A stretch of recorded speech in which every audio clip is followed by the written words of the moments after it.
Hello বন্ধুগণ, তোমরা কেমন আছো? আশা করি ভালো আছো, আমিও ভালো আছি। তো আজকে তোমাদের সাথে একটা রান্না শেয়ার করব, ডিম রান্না একটু অন্যভাবে, যেমন ডালের বড়া দিয়ে।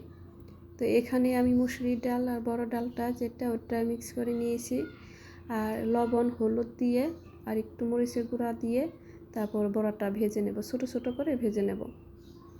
একটু বেশি তেলে ভাজতে হবে, তাহলে বড়াটা সুন্দর হবে। এই তরকারিটা শুধু বড়া দিয়েই রান্না করলেও ভালো লাগে। আমি তার মধ্যে ডিম দেব। তো বড়াগুলো ভেজে নিয়েছি, এখন ডিমগুলো ভেজে নেব। তো ডিম যে যেরকম খায় ওরকম ভাজলেই হবে, কেউ কম ভাজা খায়, কেউ বেশি ভাজা খায়। তো ডিম ভাজা শেষ। এখন আমি ডিম ভাজার তেলের মধ্যে জিরা তেজপাতা দেব, তারপর পেঁয়াজ দেব। পেঁয়াজটা একটু বেশি দিতে হবে। আর আমি ওদিকে আলুটা সিদ্ধ করে নিয়েছি, একদম ভালোভাবে সিদ্ধ করে নিয়েছি, কোনো আধা সিদ্ধ করিনি, পুরোটা ভালো সিদ্ধ করে নিয়েছি, তাহলে তরকারির টেস্টটা ভালো আসে। আর এখানেই আমি আগে মশলা কষিয়ে নেব, একটু আদা রসুন, ধনিয়ার গুঁড়ো, হলুদের গুঁড়ো, লবণ আর কাঁচামরিচ দিয়ে দিয়েছি, আর শুকনো মরিচের গুঁড়ো দেব।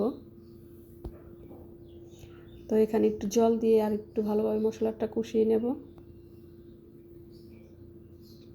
তো এই আলুগুলো আমি সিদ্ধ করে নিয়েছি, একদম ভালোভাবে সিদ্ধ করে নিলে ওটা ভালো হয় খেতে, কারণ একটু কম সিদ্ধ হলে দেখা যায় পরে জল দিলে আর আলুটা সিদ্ধ হতে চায় না।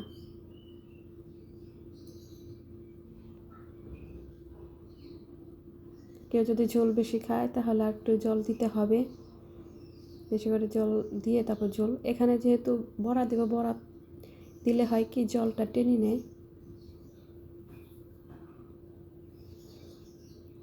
তো বলক এসে গেছে, এখন বড়াগুলো আগে দিব।